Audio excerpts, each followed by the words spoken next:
Welcome to one of the most disturbing cases recorded in the history of the Chesapeake region, a story of arrogance, secrecy, and the devastating consequences of a lie so profoundly etched into the moral fabric of the antebellum South that its truth could only be unearthed a century later, pieced together from fragments of a burned ledger, a single line in an overseer's diary, and the uncharacteristic silence that fell over the Worthington estate in the winter of 1841. This is not merely a tale of transgression, but an archaeological excavation of the human heart, demonstrating how the sanctimonious facade of wealth and propriety concealed a grotesque, deeply personal corruption which, once glimpsed, demanded an impossible erasure, a crime against nature and the historical record itself. Silas Worthington was, by all contemporary accounts, a man carved from the finest yet hardest stone of Virginia society, a planter of significant though increasingly leveraged means, a vestryman whose attendance was as impeccable as his starched collars, a pillar of the community whose authority was absolute, whose confidence bordered on the pathological, and whose gaze, according to one peculiar deposition given years after the fact by a former field hand, seemed to demand the world shrink for his passage. His estate, River's Edge, was a testament to this manufactured grandeur, a sprawling, moss-draped colonial structure whose white columns gleamed against the humid air and whose surrounding fields of cotton and tobacco stretched out like a sickly sweet kingdom built upon the foundational violence of forced labor, a different kind of bondage than the one Silas would ultimately attempt to enforce upon his own bloodline. The sheer scale of the operation, meticulously detailed in the surviving, though incomplete, tax records from the period, suggested a world where control was absolute, where every life, every crop, every breath was an entry in a ledger designed to tally only profit, a world that was, in its entirety, Silas Worthington's meticulously curated stage. His wife, Eliza Worthington, was his structural opposite, a woman of brittle refinement and an unnerving, almost prescient sensitivity, described in a handful of surviving letters to her distant sister in Philadelphia as a vessel designed for the sea, trapped in a drawing room, a woman whose delicate constitution was often noted by her contemporaries, a symptom, perhaps, of living behind a facade where the pressure of performance was the only constant, and her warnings initially were not delivered as accusations but as subtle, shimmering anxieties that gathered like the pervasive fog off the river, an atmospheric disturbance that only she seemed to perceive. These were not the common worries of a plantation mistress: the price of tobacco, the health of the slaves, the unending demands of social engagement, but a deep-seated psychological dread rooted in the peculiar, unsettling absences in her husband's routine, the sudden, unexplained trips to the lower fields, the curious, unwritten lines in the household's otherwise flawless accounting books, and the almost aggressive silence Silas adopted when certain names, now lost to the obscurity of historical fragmentation, were innocently mentioned in the presence of guests. What, precisely, was the nature of this dread that took root in the humid air of River's Edge, blossoming silently behind its manicured hedges, threatening to tear the illusion of this perfect, prosperous life asunder? And how long can a sophisticated woman, steeped in the rigid moral codes of her era, ignore the low, rhythmic hum of a truth that is both universally denied and yet utterly, terrifyingly self-evident? This initial period, spanning the late 1830s, is only known through the most fragile of historical evidence, the kind that whispers rather than shouts, a handful of diary entries from a visiting cousin who noted Eliza's paleness and disturbing habit of staring into the river, and most revealingly the discovery nearly 80 years later during the demolition of the old slave quarters of a small, leather-bound book containing a fragment of a poem written in Eliza's distinctive hand, a verse ending with the terrifying metaphor: "The foundation is sand and the stone is already wet," a chilling, poetic foreshadowing that only acquired its full, horrifying significance when cross-referenced with the catastrophic events that were to follow in the winter months of 1841. This slow-burn setup, punctuated by the rhythmic dripping of water from the mossy eaves and the heavy, humid silence of the estate, established the stage for a drama where the only protagonist was the truth, and the only possible resolution was a total, obliterating destruction. The arrogance of Silas Worthington was not merely a personality flaw but a structural necessity of his entire existence, a shield against the inconvenient reality that his meticulously constructed world was fundamentally dependent on the subjugation of other human beings, a moral deficit he compensated for with overweening confidence and an almost theatrical insistence on his own rectitude, a theatricality that makes the eventual discovery of his hidden life so devastatingly ironic, a textbook case of the self-proclaimed moral arbiter being the ultimate moral transgressor. The surviving ledgers of River's Edge, which now reside in the special collections of the State Archives, pages thick with the smell of old paper and the ghost of ink, show a level of financial detail bordering on the obsessive. Every bale of cotton, every purchase of seed, every minute expenditure is accounted for, sometimes down to the fraction of a cent. Yet, researchers in the mid-20th century, specifically Dr. Helen Shaw, who first catalogued the Worthington Papers in 1964, immediately noticed the peculiar, almost artful gaps in the accounting for the years 1839 and 1840, not missing pages, but rather unexplained, round sum withdrawals noted cryptically as special maintenance or necessary investment, totaling a sum disproportionate to any other non-agricultural expense in the decade, suggesting not a lapse in record-keeping, but a deliberate, careful act of concealment. What was the special maintenance that required such sustained, secretive funding, the kind of expense that warranted bypassing the usual transparent mechanisms of the plantation economy? The true nature of this financial obfuscation only began to crystallize when a single water-damaged note, completely unrelated to the ledgers but dated November 1840, was discovered tucked into the back cover of a 19th-century volume of sermons donated to the County Historical Society. The note, written on cheap, unfamiliar paper, simply read, in a desperate, rushed hand, "You must provide. She grows fast." The eyes, before the rest of the message was torn away, leaving an inarticulate cry of warning suspended across time. This scrap of evidence, a mere whisper against the roar of history, immediately introduced the central element of the looming tragedy: the existence of a she who grows fast and the terrifying, almost biblical, significance of the eyes, a phrase that acts as the rhetorical anchor for the entire hidden narrative. It is the juxtaposition of Silas Worthington's public persona, the man who debated scripture with a parish priest and chastised his overseer for the slightest inefficiency, with the almost cowardly subterfuge revealed by these fragmented documents that gives the story its chilling power, the dramatic irony of a man so obsessed with the image of control losing it entirely in a secret corner of his own domain. This secret, whatever it was, had grown beyond the point of discreet handling, demanding not just money but a profound emotional and existential cost from Silas, forcing him into a pattern of sustained deception that his brittle ego was ill-equipped to sustain without cracking under the pressure. The estate, in this period, ceased to be merely a home and a workplace. It became a pressurized vessel for a psychological drama, the air thick with unspoken knowledge and the heavy scent of magnolias and deceit, a setting where the picturesque external beauty only heightened the sense of internal moral decay. It was in this poisonous atmosphere of meticulously documented lies and deliberately engineered absences that Eliza Worthington's vague anxieties began to coalesce into a concrete, terrifying certainty. Eliza Worthington's growing dread was initially a private, almost psychosomatic affliction, manifesting not in overt accusations, which would have been unthinkable for a woman of her station and era, but in a pervasive stillness, a terrifying withdrawal from the intricate social dance that defined her existence, a withdrawal that, according to the records, only heightened Silas's own brittle insistence on normalcy. The atmosphere of River's Edge, in the months preceding the birth of her own child, became intensely charged with a sensory language of foreboding, a literary device that underscores the subjective terror she was experiencing. The cobblestones of the carriage drive, slick with humidity, seemed to always reflect a false, sickly light. The shadows cast by the sprawling live oaks, heavy with Spanish moss, felt not like a respite from the sun but like entities actively waiting, and the only consistent sound, the low rhythmic churning of the river, became for Eliza a metaphor for concealment, a vast, indifferent body of water that washed away all evidence, swallowed all secrets, and offered no confession, only a ceaseless, hypnotic flow towards the sea, a silence that was more terrifying than any scream.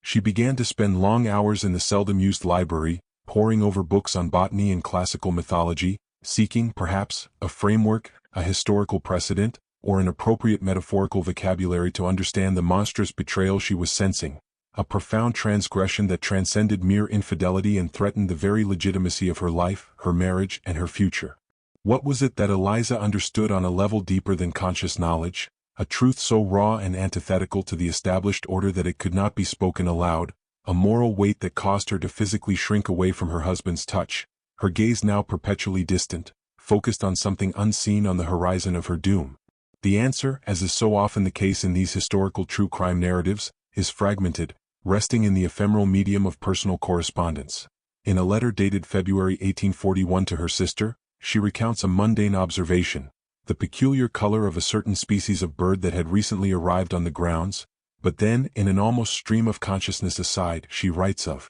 a difference in the blood, and a seed that will not be denied its flowering, phrases that, when stripped of their elegant, metaphorical veneer, speak directly to the unspeakable fear of miscegenation and the historical era's obsessive fear of racial purity being visibly, and hence, legally and socially, compromised, a fear that was not merely social but literally existential for the institution of slavery and the aristocratic life built upon it. This wasn't just a wife suspecting a husband's affair. This was a woman recognizing that the inevitable visible consequence of that affair, a consequence that was now imminently to arrive in the world, would shatter the foundational lie of her husband's power and her family's social standing. The irony of her situation, the devastating juxtaposition, is that her husband, a man who viewed his enslaved laborers as chattel, as mere productive tools, had, through his own hubris and arrogance, allowed one of them to become an inextricable, biological thread in the fabric of his own life, a living, breathing testament to the lie he lived. It was this creeping, agonizing certainty, sustained by the eerie silence of the estate, that constituted Eliza's warning, not a verbalized threat, but a psychological collapse that she knew would soon be mirrored in the physical collapse of their world, a prophecy that would be horrifically fulfilled not by a tempest of human rage, but by the quiet, undeniable evidence contained within the features of a newborn child, an ultimate denial of Silas Worthington's overweening control. The official records of the Worthington family Bible, now a fragile artifact residing in a museum collection, its vellum pages stained with the passage of time, offer a stark, almost unervingly simple entry: Theodore Alastair Worthington. Born October 14, 1841. A son. This laconic entry, inscribed in Silas's own confident, looping hand, represents the zenith of the facade, the moment the dramatic tension peaked, where the public announcement of an heir seemed to seal the family's future and silence any lingering whispers of Silas's past transgressions. But the text of the Bible, the immutable historical record, often tells only half the story, acting as the very definition of a fragmented truth. The real story of Theodore's arrival is only revealed through the subjective, hastily written observations of others who were present, documents that lay hidden for decades, only resurfacing through the sheer luck of historical accident. The midwife, a woman named Martha Cason whose services were usually reserved for the gentry of the area, kept a peculiar diary, a small linen-covered volume filled with medicinal recipes, notes on births and surprisingly acute psychological observations of her employers, a document discovered in 1958 when her descendants decided to clean out an attic trunk. In an entry dated 2 days after Theodore's birth, she describes the event with clinical brevity, noting the health of both mother and child, but then the tone shifts abruptly, becoming a mixture of confusion and fear. She writes, "The child is robust." But the master's joy, which was excessive at first, vanished like smoke from a cannon shot when he came close. He stared, not at the child but into the child. "The color is not to be denied." Mistress Eliza said nothing, only turned her face to the wall. "It is a terrible knowledge to carry. I pray my tongue is weighted with stone." This single entry, this concise moment of observation from an outsider with no stake in the Worthington drama other than her own survival, is the pivot upon which the entire narrative turns, transforming the story from one of vague suspicion into a forensic investigation of a visible, physical truth. The color she refers to is not immediately specified. It doesn't need to be, given the historical context and the story's central question. But the emphasis on the sudden, terrifying cessation of Silas's excessive joy, replaced by a silent, penetrating stare, speaks volumes to the immediate, visceral recognition of a truth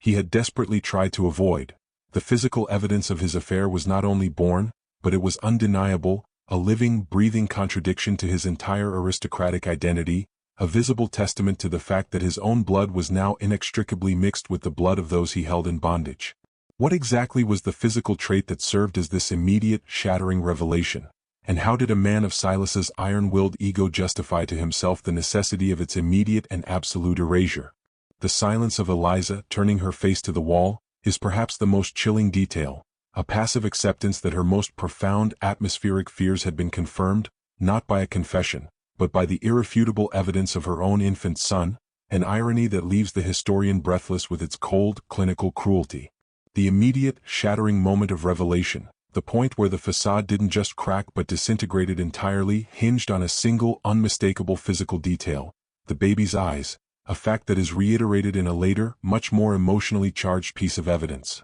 A letter fragment written by Eliza to her priest that was never sent, found pressed between the pages of her hymnal after her disappearance. The eyes of Theodore Alastair Worthington, by all rights, should have been a deep blue or a dark brown, typical of the Worthington and Alastair lines, a fact Silas would have taken for granted in his narcissistic assumption of control. But the midwife's cryptic note about the color, and the note fragment mentioning the eyes, all pointed to a characteristic that was both genetically dominant and, in the context of the antebellum South, socially and legally catastrophic. Theodore's eyes were described by a later source, a cousin who saw the child briefly and whose testimony was dismissed as hearsay by the subsequent investigation, as a startling, clear amber, the color of aged brandy, a shade never seen in our line, a trait that was, in fact, characteristic of the enslaved family whose lineage was tied to a particular part of the Worthington fields, a fact that Eliza, through her quiet observation, had undoubtedly discovered in the long, silent hours of her pre-birth anxiety. This amber gaze was the irrefutable living evidence that Theodore was not merely Silas's son in name, but was also the son of a woman Silas owned, a fact that, if openly acknowledged, would have collapsed his social standing, potentially invalidated his property claims, and most damningly served as an ultimate public indictment of his moral hypocrisy.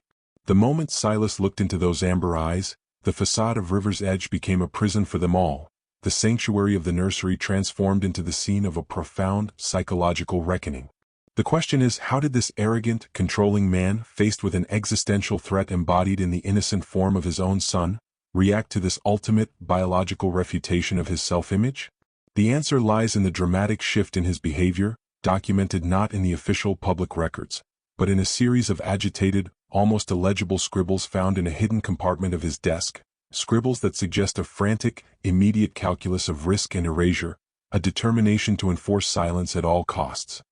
His initial reaction, as noted by the midwife, was a terrifying stillness, a silence that contained more violence than any shout, followed by a sudden, intense focus on logistics. The immediate, unexplained dismissal of the midwife, the sudden rerouting of the household staff, and the chilling instruction to Eliza's personal maid that the child must be kept from the light, lest the sun ruin its delicate eyes, a euphemism that, to the maid, was merely strange, but to the historian looking back through the fragmented lens of a century, is a coded instruction for concealment. The juxtaposition of the innocent living child with the immediate visceral need to make him disappear is the cruel heart of this story, demonstrating how the rigid, unforgiving social structure of the time demanded the ultimate moral transgression to protect the ultimate social lie. The confrontation that followed the undeniable revelation of Theodore's eyes was not a dramatic, shouted argument in the drawing room that would have been too visible, too public, but a series of low, tense, and deeply consequential exchanges confined to the master bedroom,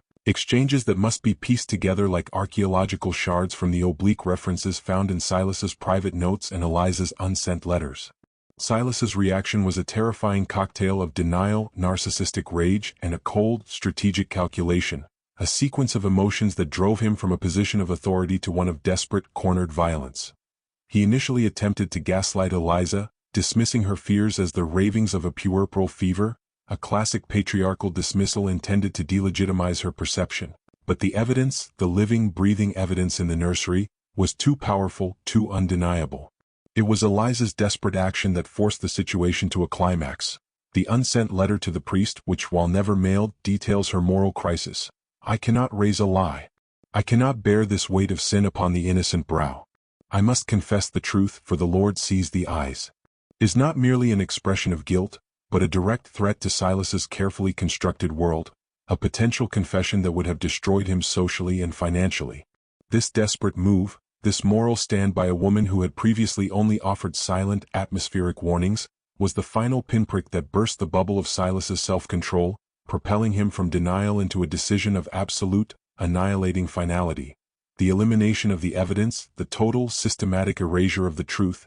which meant, in the horrifying calculus of his arrogance, the disappearance of the infant Theodore. The language in his scribbled notes becomes increasingly agitated, shifting from financial concerns to metaphors of cleansing and removal. The stain must be scrubbed out, a return to the prior condition. The river will take all evidence. The decision was cold, rationalized by his own twisted moral code that prioritized his status and the maintenance of the social order above the life of his own child, a profound demonstration of moral corruption where the transgression itself demanded an even greater transgression to be concealed. What became of the other mother, the woman whose bloodline provided the physical evidence of his lie. The historical record is almost entirely silent on her fate, a testament to the efficient erasure of enslaved lives, but a single unsettling detail emerges from the archaeological dig of the 1960s. A field worker's pay ledger, dated December 1841, was discovered in the floorboards of the overseer's cabin, and a single uncharacteristic line,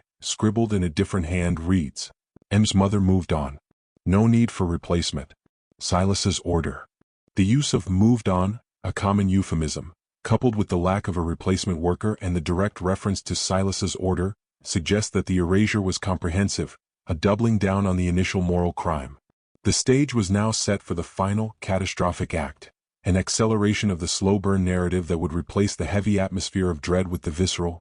tangible climax of disappearance and destruction, leaving only fragments, whispers, and silences in the historical record for future researchers to piece together. The disappearance of Theodore Alastair Worthington and the subsequent rapid decline of Eliza Worthington is the accelerated, punchy climax of this historical tragedy, an event shrouded in a deliberate, official obfuscation that only the most dedicated archival work could penetrate, an event that employed the destructive power of fire as its ultimate horrifying symbol of erasure. The official story, recorded in the town's small, surviving Gazette records and later summarized in a brief parish report, was a tragedy of the most delicate kind. A sudden, severe illness overcame the infant Theodore in the deep winter of 1841. A fever, a complication of childbirth, something vague and unspecific, and the child, despite the best efforts of the local physician, succumbed quickly, his body interred in the family plot with all the solemnity due to an heir. But this version, the version meticulously crafted by Silas to protect his facade, stands in stark, terrifying contrast to the newly discovered evidence. A peculiar gap exists in the burial records of the parish, a detail noted by the county historian in 1971. There is a record of the funeral service for Theodore, complete with a list of attendees, but no corresponding entry in the plot ledger for the actual interment, suggesting the ritual was performed without the physical presence of the body, a ceremony for the sake of the record, a lie acted out for the benefit of the community, the quintessential juxtaposition of public performance and private horror. The true fate of the infant Theodore is hinted at in a fragment of charred documentation, a section of the kitchen staff's weekly roster, discovered years later under a loose brick in the old kitchen hearth. The last legible entry, dated the day after the supposed funeral, records an unusually large order of dry wood and a single cryptic instruction: burn all nursery bedding and refuse. Complete and immediate destruction. The sheer violence implied by the phrase, complete and immediate destruction,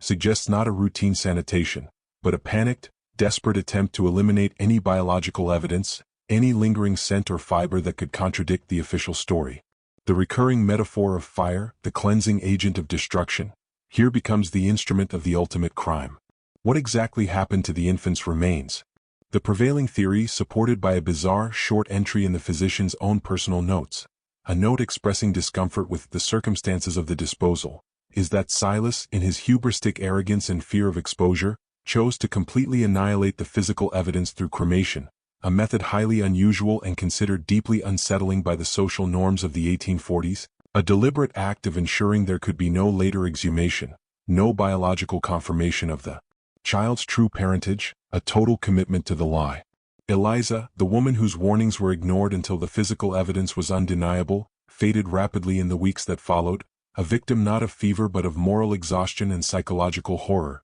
she became a ghost in her own mansion, described by the remaining staff as having eyes that looked past you, into a middle distance of horror, until she too disappeared from the records less than a year later, her departure noted only as a return to family in Philadelphia due to lingering illness, a final neat lie designed to restore the house to Silas's cold, singular control, leaving the estate wrapped once more in the pervasive, suffocating silence that had always been its most terrifying characteristic. The truth of River's Edge, buried beneath the official pronouncements and the thick, suffocating silence of decades, began its slow, inevitable climb back into the light nearly a century later, a perfect example of a fragmented chronology where the present-day discovery of archival evidence unlocks the truth of the past. The catalyst for this forensic revelation was the scheduled demolition of the sprawling Worthington estate in the spring of 1964, a process necessitated by the expansion of the local highway system, a seemingly mundane act of infrastructural progress that unexpectedly became an archaeological dig into the estate's hidden, grotesque history. The demolition crew, tearing down the heavy brick chimney in what had been Silas Worthington's study, discovered a small lead-lined box secreted within a cleverly designed false pocket, a classic historical device for concealment that immediately signals the presence of sensitive, often incriminating material. The provenance of this material is meticulously documented. The box was immediately turned over to the County Historical Society, which then involved Dr. Helen Shaw, the same historian who had previously catalogued the estate's incomplete financial ledgers, creating a direct, thrilling connection between the previously known gaps and the newly discovered evidence. What the box contained was a terrifying collection of primary source fragments that, when cross-referenced with the existing archival gaps, acted as the Rosetta Stone for the entire mystery. Several of Eliza Worthington's unsent letters, including the fragment to the priest mentioning the eyes, a heavily annotated, often violently underlined copy of the midwife Martha Casson's diary, suggesting Silas had intercepted and read it, and most crucially, a sheaf of Silas's own private memoranda, hastily written, often contradictory instructions, that outlined a plan for disposal of private materials, detailing an unusually large expenditure for a local bricklayer and a specific date coinciding precisely with the official record of Theodore's burial. The fragmentary nature of this evidence, often fire-damaged or water-stained from its long entombment, is precisely what gives it its narrative power, requiring the historian, and by extension the audience, to actively piece together the crime, transforming a vague historical note into a detailed, true crime narrative. This archival dig, conducted not with trowels and brushes but with magnifying glasses and cross-referencing, confirmed that the official record was a meticulously constructed edifice of lies and that the true story of the Worthington heir was one of forced, violent erasure. A child, not dead of fever, but literally scrubbed from the historical record by the desperate, controlling hands of his own father, a man whose pathological arrogance allowed him to believe he could control not only the present but also the immutable facts of the past. The discovery of this cache was not just a historical footnote. It was the chilling, dramatic reveal that turned the silence of River's Edge into a scream, forcing a re-evaluation of one of the county's most respected founding families. The process of interpreting these newly discovered fragments transformed the narrative from a historical enigma into a definitive, albeit morally ambiguous, true crime file, a forensic analysis that relied heavily on academic rigor and a profound understanding of the period's social anxieties. Dr. Shaw and her team meticulously juxtaposed the various fragments, creating a devastating timeline. Silas's agitated notes about disposal are dated prior to the child's documented deed. Suggesting not a panicked reaction to a tragedy, but a premeditated, logistical plan to eliminate the physical evidence of his transgression. The use of rhetorical questions becomes essential here, guiding the audience through the academic reasoning. Why would a grieving father meticulously itemize the precise volume of firewood needed, unless that wood was intended for a highly unusual, concealed purpose? How could a child officially buried in a grave plot have no corresponding entry in the plot ledger, unless the body was never, in fact, interred? The fragments, though individually insignificant, when laid atop one another, form a chillingly coherent picture of a calculated, morally reprehensible act of erasure, confirming the arrogant plantation owner's story in every detail. The most damning piece of evidence, providing the final, missing context for the baby's fate, was a single, peculiar drawing found tucked into one of Silas's ledgers, a quick, almost angry sketch of a small, nondescript building near the river's edge, a structure later identified through old property maps as a rarely used high-heat kiln once employed for drying tobacco, a structure perfectly suited for the complete and immediate destruction mentioned in the kitchen roster. What became of the other mother, the enslaved woman whose lineage became the accidental cause of the tragedy? The silence in the documents is deafening, a deliberate act of historical erasure in itself, but the cross-referencing with the overseer's pay ledger, the entry about M's mother moved on, suggests that she was likely sold and immediately transported to a distant, unfamiliar plantation, a final, definitive act of separation and silencing, ensuring that no potential future testimony, no claim of parentage could ever emerge to contradict Silas's official lie, a brutal consequence that underscores the structural violence inherent in the system he was so desperately trying to uphold. The tragic irony is complete. A man obsessed with control and the sanctity of his name committed the ultimate moral and legal transgression, the destruction of his own child, to prevent the revelation of a lesser one. The fragments, whispers, and silences in the historical record, when viewed through the lens of modern forensic historical analysis, cease to be ambiguities and become, Instead, a terrifying, irrefutable confession of an unthinkable crime. The moral corruption and transgression at the heart of the Worthington case resonate not just as a piece of dramatic true crime, but as a symbolic indictment of an entire social structure built upon a foundational lie, a historical narrative that relies on the repetitive emphasis of key themes to deliver its final, unsettling impact. The silence that descended upon River's Edge after the double disappearance, the child erased by fire, the wife erased by a conveniently fabricated illness, was not the silence of peace or resolution, but the heavy, morbid silence of a tomb, a deliberate void engineered by Silas Worthington to preserve his precarious social standing. He lived out his remaining decades in this vacuum, described by surviving parish records as peculiarly humorless and singularly devoted to the pursuit of solvency, a man who had successfully scrubbed the physical evidence of his sin but was forever haunted by the psychological cost, a cost that manifested as a cold, aggressive preoccupation with surface propriety. The central theme of fragmentary evidence is what ultimately grants Theodore's story its immortality and its historical power. The fact that the truth had to be pieced together from non-official sources, an unsent letter, a midwife's diary, a charred roster, a vague financial note, underscores the terrifying efficiency with which the powerful can manipulate the official record, forcing the historian to become a detective of the marginalized. What, ultimately, is the takeaway from this deeply disturbing narrative of a man who ignored his wife's atmospheric warnings until the baby's amber eyes told an irrefutable story? It is the chilling realization that the facade of wealth and virtue is often the most elaborate and expensive form of concealment, that the very structural pillars of a society founded on absolute control are the first to collapse when confronted with an inconvenient, biological truth. The irony of the baby's eyes, the final, undeniable piece of evidence, remains the ultimate symbol. A trait inherited from the very people Silas considered property became the tool of his undoing, the living, breathing proof that the boundaries he attempted to enforce were porous, that his control was an illusion, and that even the most arrogant of men cannot command his own blood to lie. The repeated motif of water and fire provides the final, metaphorical framework. The river, the constant, indifferent symbol of concealment and erasure, eventually gives way to the fire, the ultimate act of destruction and the physical climax of the truth. What we know with certainty is this: the baby's eyes spoke a truth the father refused to hear, and in his desperate, arrogant attempt to enforce a moral silence, he created a historical scream that could only be heard a century later, when the physical remnants of his lie were finally torn from the earth, leaving behind only the fragments, whispers, and silences that define all great, unresolved historical mysteries.